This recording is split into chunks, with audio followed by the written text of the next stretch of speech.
Hey guys and girls of Diablo 3, this is Starwind here. Today I'm going to bring you a couple of things, just 1 week in, talking about the auction house, some of the errors that are happening, lag and hardcore hero issues that people are having, the wizard and how they're able to beat the inferno mode straight off the bat 1 week in less than a week even, the real money auction house and what's happening with that at the moment, sockets, what's happened with them and why they're not available, battle tag changes and how you can change it, the economics of the game so far, building up to the real money auction house, and how you can get your gems back for free, and also just preparing for nightmare mode and how there might be some option to sell within that as well. So the first thing we're going to talk about is the auction house 1 week in. So we're finding that things are kind of all over the place in the normal auction house at the moment, and there's no real levels on it, so there's not, unfortunately. Finding similarly priced items is tough. The search option isn't really there for what you want. The best way to sell weapons is to find items that are around around the DPS level of the weapon, and then just undercut them slightly. Only real way to sell weapons at the moment. Real money is made on the rares. Rares go for a normal enough price, and legendaries are just overpriced. No one's buying them. They are best in socket, but not far ahead of the rares, so they're the only real place to sell it. For most of the items, you're just better off vendoring them. They're not worth putting in the auction houses. They're not selling at the moment. I tried myself very hard to get things sold unless you're pricing them far below what they're worth. Most items aren't worth selling at all in the auction house. Best thing, blues become pointless to sell because the game as you progress gives you most of the items you need, so blues just become pointless. There's no point really selling them in the auction house, but rares, best in socket, do sell. They're making a bit of money back at the moment. So the next thing we're going to talk about will be the errors. At the moment, error 37 is still happening from time to time. At the moment, and at the time of recording this, Europe is down for maintenance. It's just the login servers. We're getting error 33. People who are logged in since this morning are still able to play, but those who aren't can't get in and can't play at the moment. So once again, the servers are down with a new error message, error 33.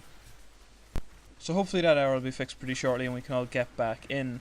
The servers are getting a bit more stable. We had a pretty good week. It was a pretty good run. There wasn't too many problems. So I'd consider it not as bad as it was at the start. Let me put it that way. So if you're wondering why people are logged in and you can't get logged in, it's because they've been logged in since this morning. Well, for them. The next thing I'm going to talk about is lag and hardcore heroes.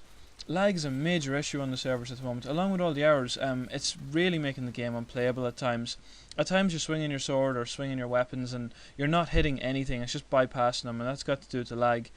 It's becoming that playing the hardcore hero is dangerous at the minute, and even with my own series I'm not actually doing anymore just at the moment because it's actually too dangerous to play the hardcore heroes because they're dying because of lag. There's lots of complaints on the forums, people with even level 60 hardcore heroes dying literally because they're lagging out. They're going in, lagging out and being killed, and then that's the end of their hero.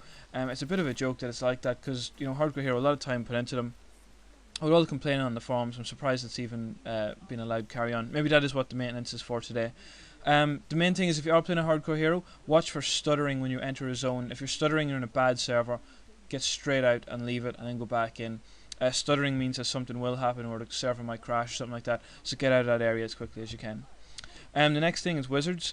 The wizard setup, they can set up now that they can become nearly immortal inside the game and they can complete it. So people have, there's been wizards have partied up and got to the end of Inferno, and even single player has been done as well with wizards with this particular style.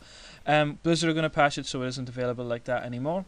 But at the moment it is possible to complete the game with a wizard that is pretty much immortal. So wizards seem to be the class to play at the minute to beat Inferno if you want to get to the end. Although I'm sure not many people want to do that. The real money auction house, there's been, because of all the problems so far, I think Blizzard are afraid to put it up this week, so it's been pushed back now till May 29th, so the real money auction house isn't available this Monday unfortunately, as we did previously think. By the looks of it at the minute, it is for the best, because we don't want it going up and the server's not stable. It won't be any good for anybody. The week that they do go live, I'm going to be doing a video every single day of the real money auction house, just so you can see what's happening on it, the tactics to make a bit of money back from it, what is and isn't selling, and good strategies to use on it. So do subscribe for that. There's going to be 7 videos that week, and at the end of the week I'll do a roundup of exactly what's happening. So the next thing that there was problems with was the sockets. People were leveling dual craft and not able to put sockets in their gear, and they didn't know why. So it turns out sockets aren't available to put into weapons and armor anymore. Blizzard thought that they shouldn't be there, and even though the manual does say that it is in the game, it's been told that it is an error and it's been removed from the website at the moment. Blizzard said they believed it did not enhance the gameplay in any way, and that it just distracted from getting armor and just moving on with the game. So people were trying to socket them and things like that too much, and that's not what they wanted. So it was removed during the testing phase. They must have forgot to say it officially out, but it has been completely removed from the game, and putting sockets in your gear will not be available at any point. So it has been completely removed from the game. Just so you wondered. It might be added in the future, you never know. The next thing we'll talk about is the battle tags, and you can change them. So Blizzard have offered one free battle tag change to people who named their accounts during the beta weekend. They believe people just done it on a whim without really thinking about it, just wanting to play the Diablo beta, and they picked silly names and stuff they didn't really care about. So the people didn't realise just how important that name was within the game. So they're giving everyone an option that signed up that weekend to change the name and change to anything you want. So you're not locked into that name anymore, and you can make it anything you wish. So one name change is available. Do use it if you want to change away from whatever you picked. If you didn't get the name you wanted, or you didn't pick the thing that you wanted, then do change it now while you have the chance. You never know, it could be removed. This is going to be the biggest section of the video. I'm going to talk about the economics in the video, or in the game even. I didn't want to do this till the Real Money Auction House went up, but since it's not going up till next week, I want to do it now and give you a good outline on it. So this is a separate piece from the auction house part. It's going to be discussed separately as well when I do videos. So buying gems in the auction house is coming back about 30 to 40 gold more than chipped gems for a normal gem or a flawless gem. So it makes buying the chipped gems pointless at the moment. Not many people are using them because there's no level cap on the normal and flawless gems. So you can pretty much just twink your character up as high as you want and get the best gems possible within. There's no point in making gems either because they cost so much to make from the jewel crafter that you can buy them for 200 gold cheaper on the auction house. It makes no sense that people are selling them that cheap, but that's the way it's going on the auction house at the moment. So straight out buy them. You don't need mats, and you get it for I seen them at 200 gold cheaper than what you actually make them in games. So I seen them actually 300 and I bought it myself. So it is a case that it's actually far cheaper to buy them on the auction house than to make them and gather the mats. So don't bother with that. For blacksmithing supplies, there's no point disenchanting items either. For the worst blues, you get 100 gold at the very least. And when I've been pricing the items on the auction house, an essence for normal sells at 20 gold on the auction house, and essences for nightmare sell at 30 gold on the auction house. So you only get one essence back usually per disenchant of a blue item. So you're better off selling it and buying far more items back. At the moment, it's a waste to actually disenchant anything with a blacksmith, so don't bother doing it at the moment. Don't salvage anything, just sell them all to a vendor and get the gold back. You'll get a lot more for it. As before, rares are what you want to be selling on the auction house for best in stock. People are buying the rares. It's the one thing I can find that the people are actually buying for value on the auction house. It seems to be where the money's at the moment. It'll be interesting to see when the Real Money Auction House goes live, because at the moment I can't see things of value that people will buy from the Real Money Auction House. So you're going to be talking about very high-end legendaries and best in socket blues for mid-level range. So that's going to be the main things that people will be buying at the moment. Another strange thing I've come across though in the economics of the game is on Nervous Nelly and his hardcore auction house. It's a completely different situation, so it is, because there's so few people on that auction house. Things are actually worth the value that they're meant to be, and if you die your character's gone, so the value of things is far higher. The flawless gems are going for serious money. You're talking 10-20k for flawless gems, so there's a massive difference between the two auction houses. It does say that maybe Blizzard didn't think this out as well as they should have. Maybe there should have been separate servers for auction houses and far fewer people in the auction houses. It's not working with so many people on them. Everton seems to scale a lot better there, as there's far fewer people playing.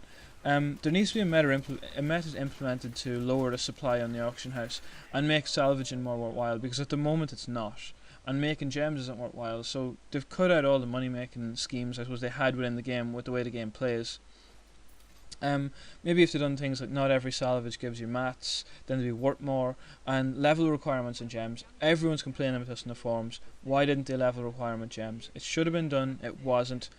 That's the problem. There's only one real way to make money with blacksmithing at the moment, and that's crafting legendaries. The only possible way to do it at the moment. So hopefully they'll have more of that towards the end. I'm just going to give you a wee tip now on removing gems. If you actually go to the jewel crafter to remove a gem from an item, it's a very high cost, so it is. But if you don't want that item anymore and you just want the gem out, if you go to the blacksmith and salvage the item, it actually gives you back the gem untouched, and the item's destroyed, but you actually get your gem back, and it's free. So that's a free way of getting the gems back without spending gold to get there. And the last thing I'm going to go over today is the nightmare.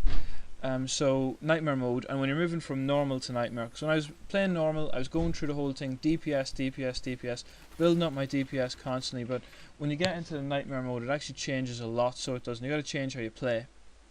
So even though when you're running through all of normal, you're going to be picking up the highest DPS gear you can get, and when it actually changes to nightmare, you need to change completely to vitality, because the enemies in nightmare will hit you and one hit you and you're dead. You need to have more health to survive. And you'll notice that a lot.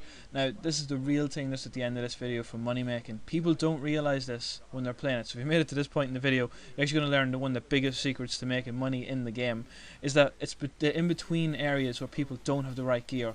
That's where the money can be made, especially on vitality gear. People playing normal, it's DPS, DPS, and even I see everyone talking about it. They get to nightmare and they get the biggest shock ever where they can't survive, and the reason is they're not gearing correctly for the next level. So there's where the money's made. Get vitality gear in around level 30, sell that in the auction house, and people will be buying it up like non-stop. So there's a real place to make money in the game, is when you're moving from one mode to another, from normal to nightmare. You can buy that, people will be buying that gear to get right level for playing. So that's the real area we can make money at the moment. I hope you enjoyed this video. That's all the news I have for the moment on Diablo for 1 week in. At the moment the servers are down, we'll hopefully back up soon. We'll be making a lot more videos on how to play each class and the followers within the game. And as I said, next week every day there'll be an auction house video out on this channel. So subscribe and like, and hopefully we'll be back soon. So till next time guys, have a good one. And once we get back in, enjoy that Diablo 3. Till next time, adios.